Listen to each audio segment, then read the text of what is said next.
Good afternoon and good morning, everyone. Welcome back to the Blind Press YouTube channel and Coffee Stream episode 358. And I thought I was going to have to stream from my kitchen, but the little guy wanted to play in the playroom for a bit. So we're gonna stream from down here. I'm out and about, so just saying hi, says W.R. Costin. Might be checking out the protest that I'm near. Oh, interesting. Hello, Mr. Dax. Welcome to you. I was afraid there wasn't even going to be a stream this morning, what with YouTube and everything being down, but they fixed that pretty quick. And it was very interesting that YouTube and Discord both, well, Google, I should say, and Discord, but all went down pretty much at the same time. I found that rather interesting.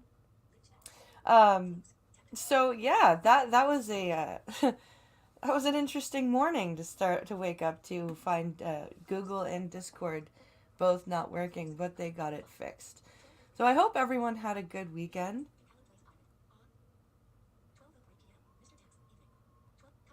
Pincallo plays a pirate? Aw. No, uh, the 3-year-old is home today. We discovered that he has a bit of a nut intolerance, peanut intolerance.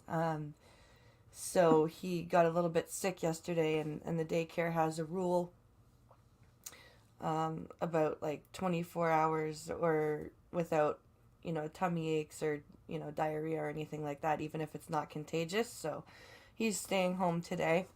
And he's in the playroom right now. Hopefully not making too much of a mess of the toys that Pincallo and the boys picked up yesterday before bed. Let's see. Hello, Richo. Hello, Mr. Dax. Hello, W.R. Costin. Hello to everybody.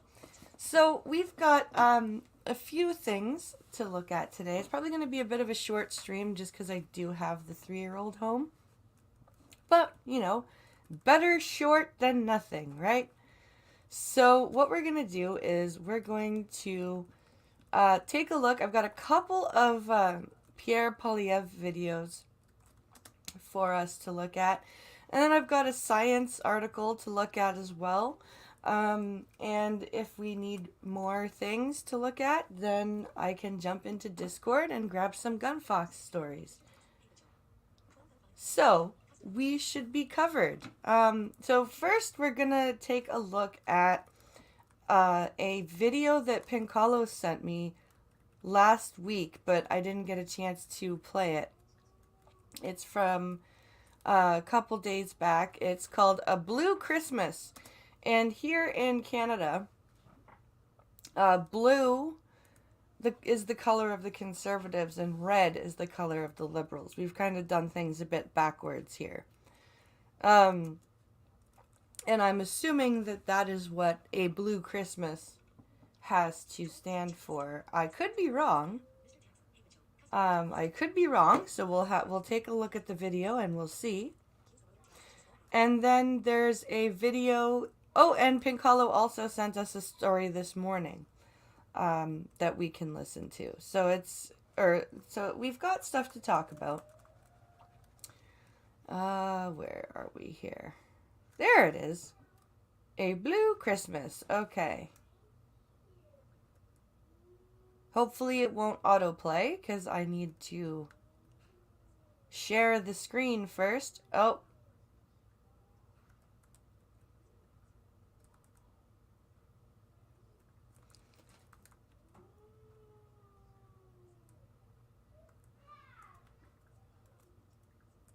Okay, this is good. Okay, hold on. Let me pause this and get this into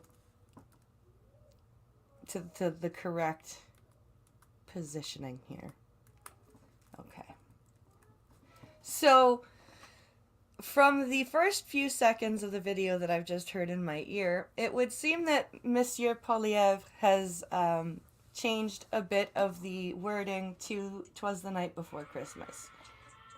So we're going to take a listen to this, and it's already pretty good. So let's share the screen, and we'll take a look at this. Come on, Chrome. Catch up. Okay. There we go. All right. So now we need to go to the share screen button.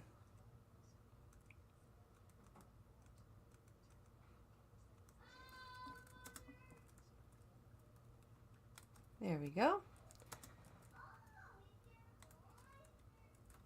I'm sure you can hear the 3-year-old in the background. I've got my office door open so I can hear him.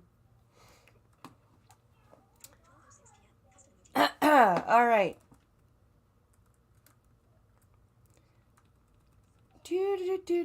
Do.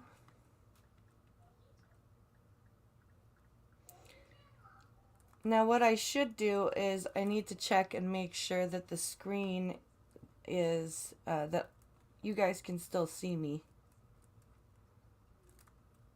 Because what I want is the shared screen to be little and my camera to be big. So let me go and check that. And then we'll play the video. I have it set on...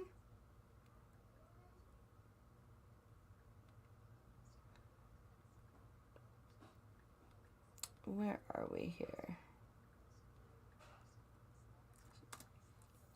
There we go.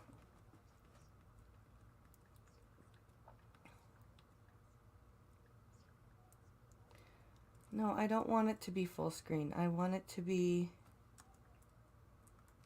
little screen.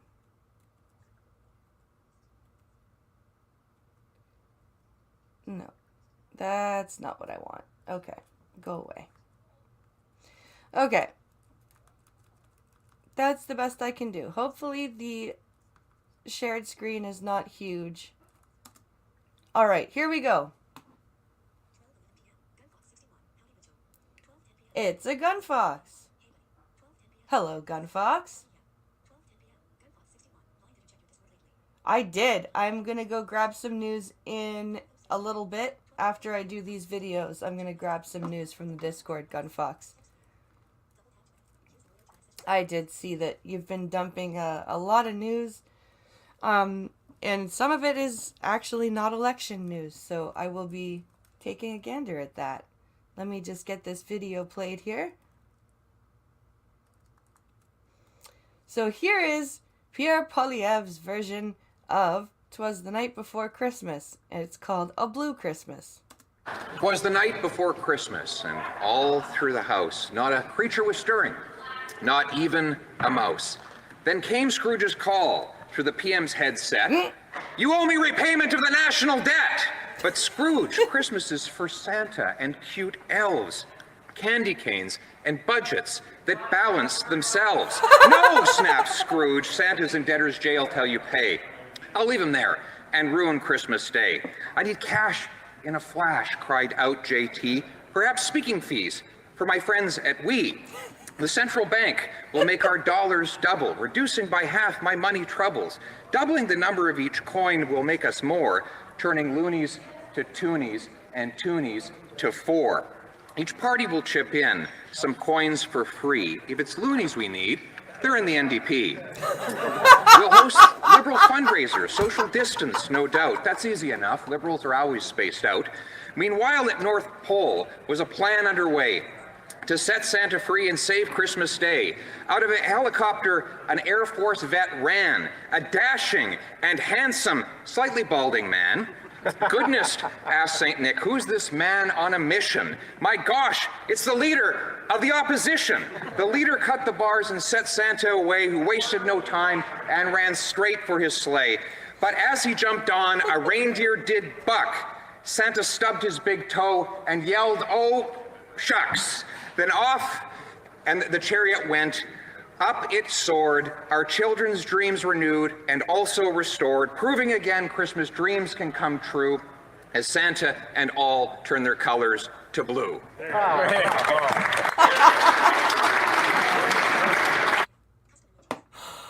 Oh, Mr. Poilievre. That's fantastic. Oh my God. That was amazing. That was so funny. LOL blind, you need to take about 4 hours to do news. I really do. What I should do, maybe over the Christmas holidays when Pinkalo is home, maybe I will do like an extra long Gun Fox news stream. Maybe that's what I'll do. And yeah, that was a good one, says Gun Fox. It was a good one. I like that. I like that little story. Oh man, that was funny. I wish I had seen that when Functional was on. That was that was really funny. Oh man. And remember guys, the blindpress.net link is being posted in chat by Streamlabs. If you would like to grab yourself some merch for a Christmas present, or get yourself or get your loved one some merch for a Christmas present, or get yourself or send in a donation, that is greatly helped. Sorry, I need to go check something. I think the little one just ran upstairs. Logan, where are you? Oh, you're not upstairs. Okay. Good. It was a cat. A cat, I heard, not the cat, not the child. I don't care if a cat's upstairs. They can do whatever the hell they want as long as they don't puke or piss anywhere.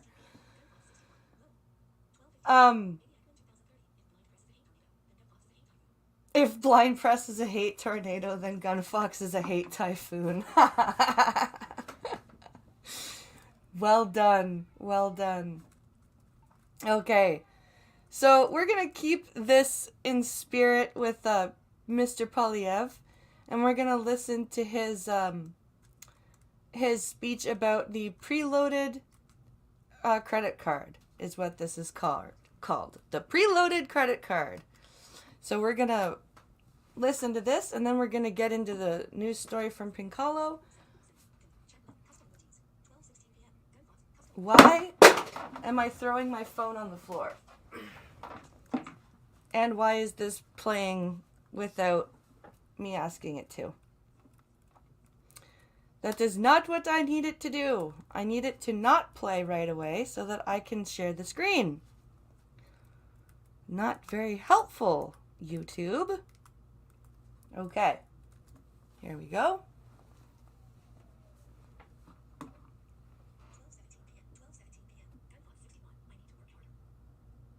I need to work harder. I'm shocked you didn't say I hate space rock. I need to work harder. No, my phone's got a case on it. If you look here, it's got a case on it, which is really good. And right here this is not my screen. Well, it is my screen, but it's got a protector on it. So if I were to take my phone out of my case, it's got no scratches on it. It's got nothing on it. Which I'm lucky about. I do need to get a new phone case though, because the case is getting a little loose. I've had it since I've got this phone. And I have a ring on the back of my case. Like so this I can actually hook on my finger or stand up the phone on the ring, but the ring doesn't have any tightness to it anymore. So yeah, I do need a new phone case, but it still works it still works for drops. Okay. So this is called preloaded credit card. We're going to take a look at this. I was going for weather phenomena. Your phone is blind press proof. Yes. Yes, it is. But if you were a celestial object, you'd be like one of those rogue stars ripping through galaxies. You're not wrong, Maniac Man. Gunfox, he would be like a magnetar. Just a rogue magnetar. Just like shooting through space, ripping the magnetospheres of planets. That's what Gunfox would be. Okay. Come on. Mr. Speaker, the finance minister has a big idea, and it involves your bank account. She's very worried that Canadians are saving too much, even though those same savings are lent out to and invested in other job-creating businesses. So now she's looking for ideas on how the government can act to unlock those savings of Canadians. No, you Does can't the have government that. really believe that holding Canadians upside down by the ankles and shaking their change loose is a stimulus plan? The Honourable Minister of Finance. I love this man. That is the perfect way of putting that. Yet again, the Conservatives are misconstruing my words. It almost makes me wonder if they're doing it on purpose. The fact is, there is nothing dystopian or even very complicated about the idea of a preloaded stimulus. We all know that local small businesses are the heart of our economy. We all also know that because of physical distancing, we are unable to patronize them now. That is why, as soon as it is safe for our economy to fully reopen, our government is looking for ways to encourage Canadians to support our local small business. How about you freaking help small businesses with small, subsidies to transfer their inventory online? How about you commies would say that exactly. How about you actually subsidize wages for small business owners so that they can pay their employees instead of giving those subsidies to corporations who have paid their big boardroom executives first and not their employees. These are all things. We know you're suffering, but we're going to let you keep suffering because of paranoia. Exactly, Maniac Man. Honourable Member for Carleton. Preloaded stimulus. It sounds like she wants to use Canadian savings as her own preloaded credit card. But this is no surprise from a government that's running the biggest deficit in the G20 by far, even with the worst unemployment other than Italy, and among the higher rates of COVID mortality. But now the minister says she has no fiscal anchor. Instead, she has fiscal guardrails that will one day be attached to a fiscal anchor. Won't the anchor at the bottom of the sea pull those guardrails off the edge of the cliff?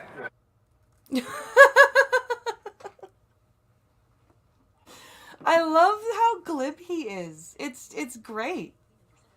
It's awesome.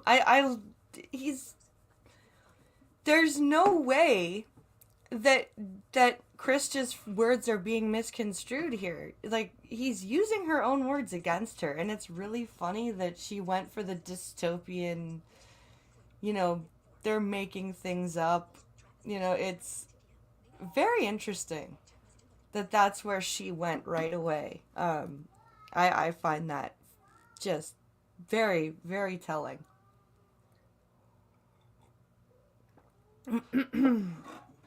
Okay. So that's that article. And what we're going to do is we're going to bounce back over to my DMs with Pincalo, because he sent me a story this morning that kind of has something to do with, not exactly, but it tangentially has something to do with what we just watched. Because the mayor of Toronto wants the names of the owners of a bar that opened during lockdown named and shamed publicly. So this kind of talks about, a small business during COVID being shut down. So we're going to take a look at this story. Okay, let's open that article. And I'm sorry, this is going to be a bit loud. I'm just trying to get my microphone closer to my computer so that voiceover can be heard properly. Okay, Now we're going to share screen.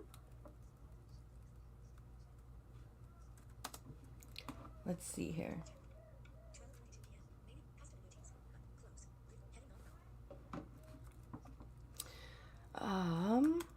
So yeah, if you guys, while I'm doing this, if you guys feel like going checking out blindpress.net, there's a new mug up there. It's a bit larger than the other one that was on, or that was there. Our tumbler is there.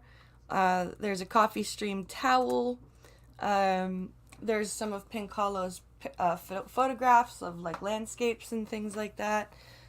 So there's lots to choose from if you'd like a Christmas present for yourself or for somebody else. Tory wants owners of bar that opened against lockdown orders named and shamed. So Tory is the last name of Toronto's mayor. It's John Tory. So that's who this guy is, and he wants these owners publicly shamed and named.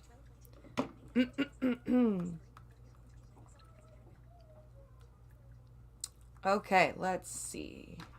Frame. Oops. Toronto Mayor John Tory says that he wants the two people accused of operating a bar in violation of lockdown orders over the weekend to be named and shamed if at all possible. Named and shamed if at all possible. Toronto police say that after midnight on Sunday, they went to a Link business in the Queen and Portland Street area. After being held up for nearly an hour, police allegedly found 40 people inside and say the business was being used as a makeshift bar. So a speakeasy. Basically. A COVID-19 speakeasy. That's what we need to call these. The two owners of the business were issued court summons for violations of the Provincial Reopening Ontario Act. Fines in the act can reach $100,000. Oh my god. That is a lot of money.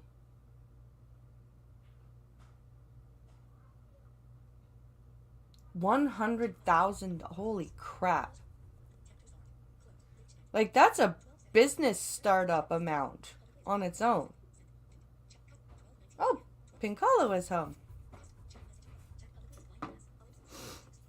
Speaking to CP24 on Monday, Tory said that although police did not name the owners or the business as the incident is not a criminal matter, he would like them to be made public if it is legal to do so. Oh, screw you, dude. Okay, so you've just admitted that this is not a legal issue. This is like a bylaw issue. But you still want them publicly named and shamed if it's legal to do so. That's pretty disgusting there, Mr. Mayor.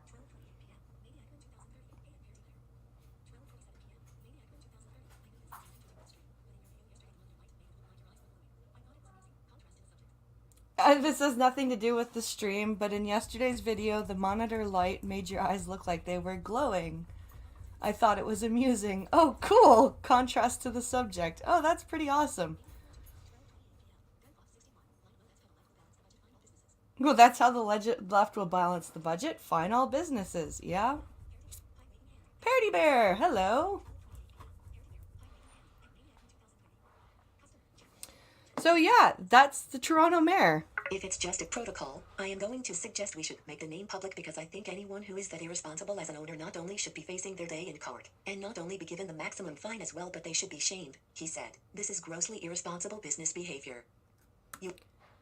So you want to shame them so that people no longer patronize them after this is over. That's what your aim is. So you want their business to be affected after COVID is done because they're trying to make money during COVID because money is necessary to make things happen in society. That's... wow. That's pretty sick. He said if the pair are found guilty in court, they should get the maximum fine. Indoor bar activity was banned in Toronto, along with indoor dining, on October 10th. You are currently...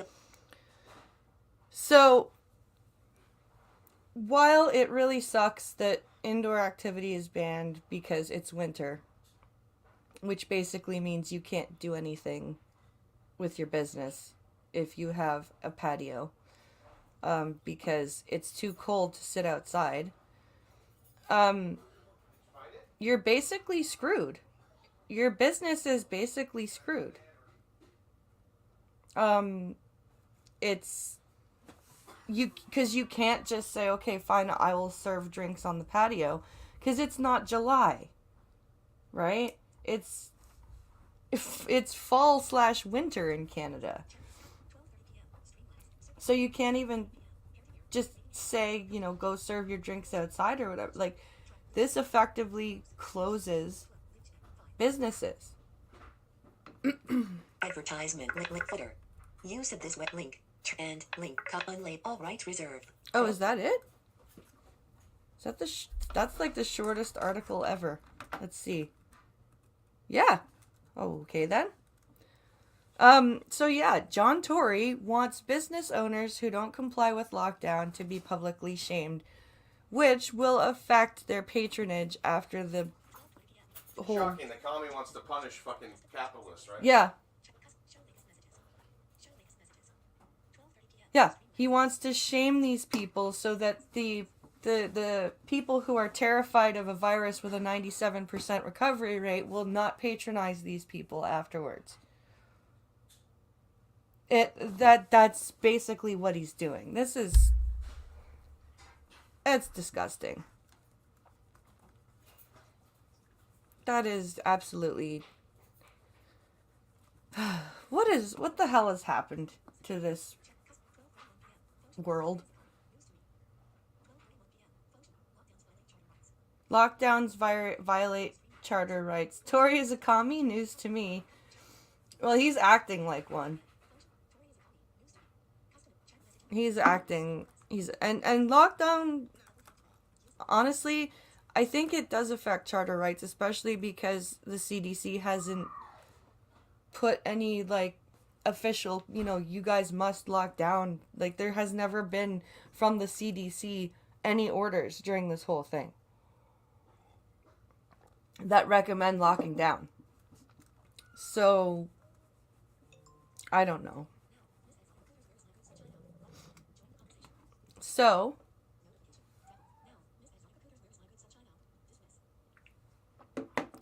this is an interesting science article about when subduction started. This was shared by Chris Hatfield this morning, so I grabbed it. And for those of you who don't know who Chris Hatfield is, he is basically the commander in charge of, Canada's space exploration, the Canadian Space Agency. He's either the commanding officer of it or a retired... I can't remember if he's retired now or not. You did! And it was a good one today. Have you heard the one where he does a Blue Christmas functional? Because he redoes the words to "'Twas the Night Before Christmas," and the video is called A Blue Christmas. If you haven't heard it, I strongly suggest you go back and listen, because it's really good. Absolutely hilarious. Very well done. Let's see. I'll go back and watch it. I have seen it. Yeah. A Blue Christmas is just, it's great. Okay. Where are we here?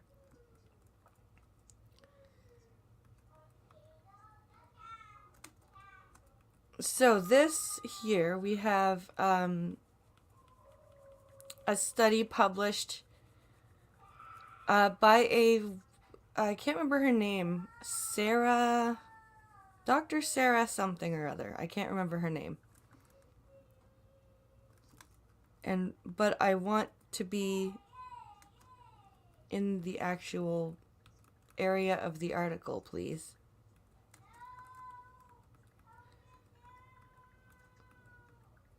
Oh, one of his dinosaurs is stuck. Okay, let's see here. Where is this article?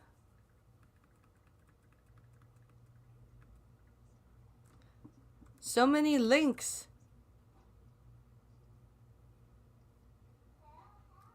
There it is. New study helps pinpoint when Earth's subduction began. That's pretty cool. Several billion-year-old rocks tell the story of the planet's transition from alien landscape to one of continents, oceans, and ultimately life. Author is Chase Martin. So this was shared on Twitter by Chris Hatfield. So let's take a listen to this cool article. A new study from scientists at Scripps Institution of Oceanography at UC San Diego and the University of Chicago sheds light on a hotly contested debate in earth sciences. When did plate subduction begin? Very cool. According to findings published December 9th in the journal. Link. Science advances. This process could have started 3.75 billion years ago, reshaping Earth's surface and setting the stage for a planet hospitable to life. And if anyone has studied the theories of planetary formation and accretion, it is theorized that at about that time, a Mars-sized planetoid called Theia smashed into the planet Earth at just the right angle so that it kind of made a glancing blow, and the theory is that it blew a whole bunch of the Earth's crust off, basically liquefied the planet because of the energy of the impact. And that Earth had a very small system of rings for a few hundred years, maybe close to 1,000. And that is how the Earth's moon formed. That's one of the theories as to why this website is a mess. Those headers are awful. It really is. But so the theory is that because if you look at moon rocks and Earth rocks, they are basically of the same composition. So they theorize that this is why the moon has so many similar rocks to the Earth, because the crust was basically blown off into space and reformed as a secondary body. So this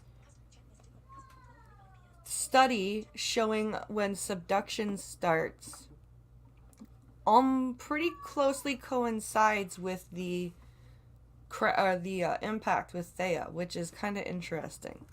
For geochemists like Scripps assistant professor and study lead author Sarah Aarons, the clues to Earth's earliest habitability lie in the elements that ancient rocks are composed of, specifically titanium. Aarons analyzed samples of Earth's oldest known rocks from the Antiquarian gneiss complex in the Canadian tundra. An outcrop of gneiss is 4.02 billion years old. These rocks are dated from the Hadean Eon, which started at the beginning of Earth's formation and was defined by hellish conditions on a planet that would look alien to our modern eyes.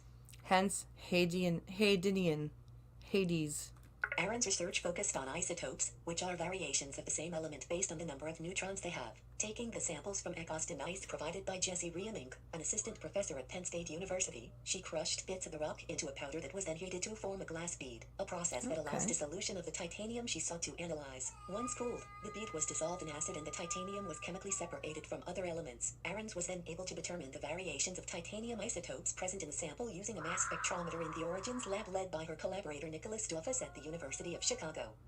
So that's a pretty cool experiment in itself, process in itself. Crushing the rock powder, and then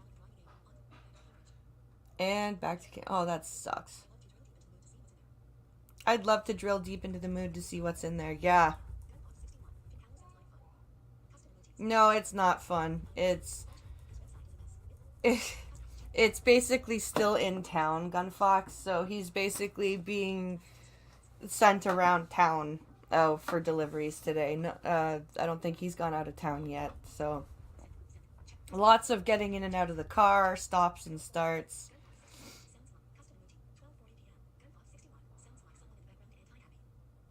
Sounds like someone in the background anti-happy. No, actually, he is pretty happy. He's pretending to be a dinosaur. He's going roar.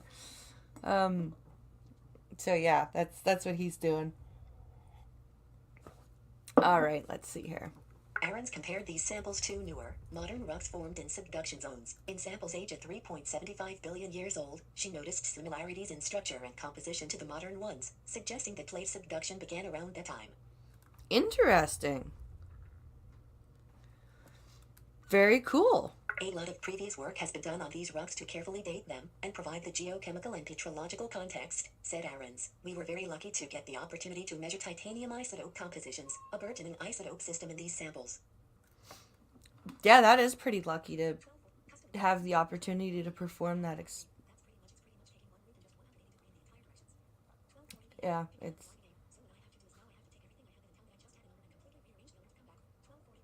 Let's see.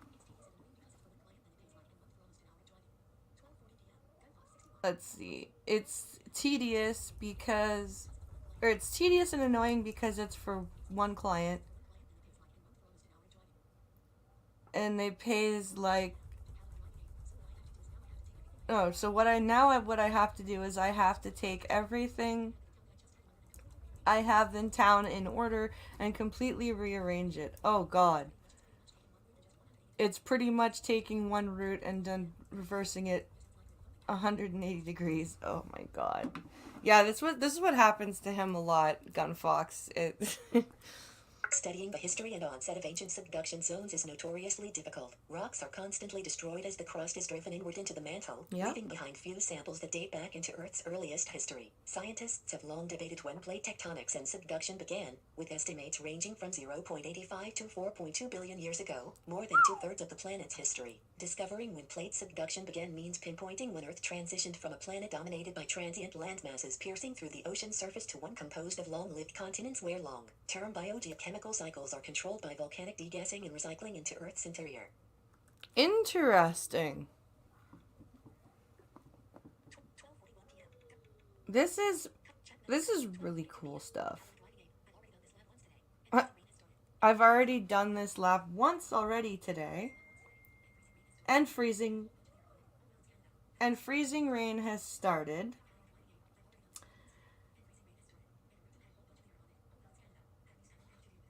And the route has a whole bunch of deer on it. Oh well, it's Canada. At least I don't have to deal with moose. Well, we've got a van. We don't have like a cargo van or anything like that. We have a van. We have a minivan that you can take the seats out of or put the seats down. Sorry. So we have a van. We just don't have like a cargo van. Plate subduction occurs when oceanic crust and continental crust collide. Because continental crust is thicker and less dense, oceanic crust is pushed downward into the Earth's mantle, at an average rate of a few centimeters each year. This contact with the mantle creates areas that are hot enough for magma to escape to the surface, creating volcanoes such as Mount St. Helens and others found along the Pacific Rim. So this is so cool. Geology, astronomy, all that stuff, it's so fascinating to me. This is great. Plate tectonics and subduction zones are responsible for the way Earth looks, driving the creation of continental plates and the basins that would fill to become oceans. They are also the primary control on the chemical characteristics of the planet's surface, and are likely responsible for Earth's ability to sustain life. These tectonic zones are responsible for the formation of emerged continents and provide an important control on climate by regulating the amount of the greenhouse carbon dioxide in the atmosphere. That I didn't know. I didn't know that plate tectonics could be responsible for that, but that does make sense.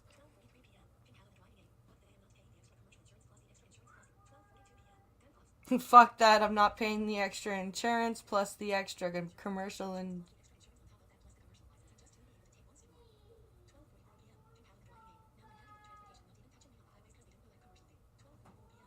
Oh yeah, that's a good point.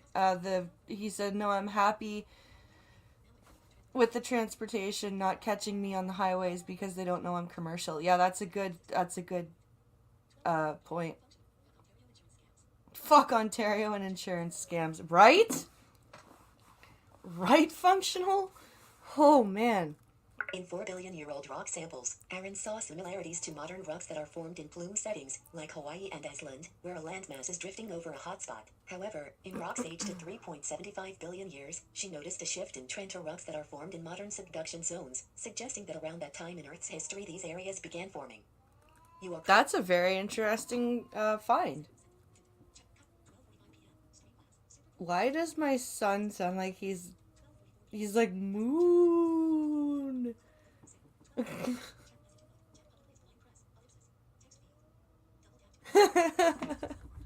While the trend in the titanium isotope data does not provide evidence that plate tectonics was happening globally, it does indicate the presence of wet magmatism, which supports subduction at this time, said Ahrens. So it could have started in like one spot and then the technique used in the kind of study can be branched applied out to other ancient rock formations around the world to gain more information about the composition and evolution of Earth's emerged lands through time. Yeah, because I think there's a formation in Australia that's at least 2 or 3 billion years old. So I think that would be cool to study. Get some of those isotopes from that. And I think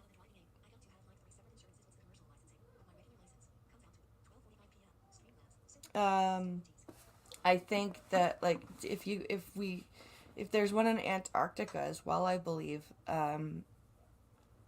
that you could get to like there's lots of cool rock formations that date back to a couple of billion years old, and it would be cool to study like if you could get kind of a progression of ancient rock formations and study the isotopes kind of in a progression to see if more areas in the world started having subduction like over time, or if it was all at once. Like that would be a cool study to do on its own, just to see the length of time it took for subduction to become a fully functioning system versus like whether it started right away or whether it took time. So that would be a cool study in itself to pursue. Other institutions involved in the study were Pennsylvania State University, USA, and the University of Bern, Switzerland. The study was funded by the National Science Foundation, NASA, the Ford Foundation, Postdoctoral Fellowship, and the Swiss National Science Foundation. Cool. About Scripps Oceanography. Okay, so we don't need to know that. But that's pretty cool I'm glad I found that article. It's very fascinating that's a study that's happening, and we're starting to learn more about our planet and more about our solar system. Let's see. So that puts us at 48 minutes. In the US, it's worse. Oh, insurance in the US is worse. Oh, man. So what we're gonna do, because I need to go make lunch for the little one, because it's getting to be that time. So we're gonna have a short stream today, like I said. But tomorrow, I'm going to have a Beat the Blind Girl stream, and I'm going to get a hold of the Sightless one and see if we can reschedule our friendly matches that we were supposed to have on Thursday. But Mortal Kombat's studio, NetherRealm, decided they were going to update the game right in the middle of the day and not tell anybody. Parody Bear says,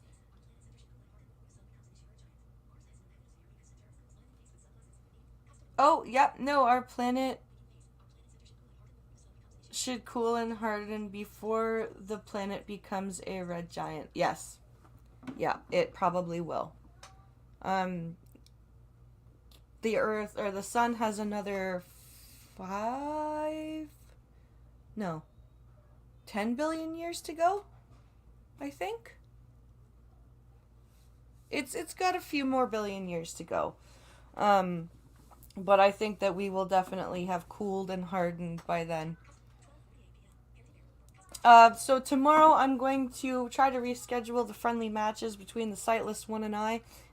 So if that's something that interests you, come by and watch me play Mortal Kombat. Either way, I will be playing it, but I'm hoping that it will be blind versus blind in some friendly matches tomorrow. And then, of course, Wednesdays with Skep on Wednesday. And if you'd like to see more of me after Beat the Blind Girl, you'll catch me on Minions tomorrow at 11:30. Thank you for watching. I'm going to go make lunch for the little guy and I. And I hope you guys had a good weekend and enjoyed the short stream today. Sorry about how short it is, but, you know, kidlets. Thank you for watching, and I'll catch you tomorrow. Bye, guys.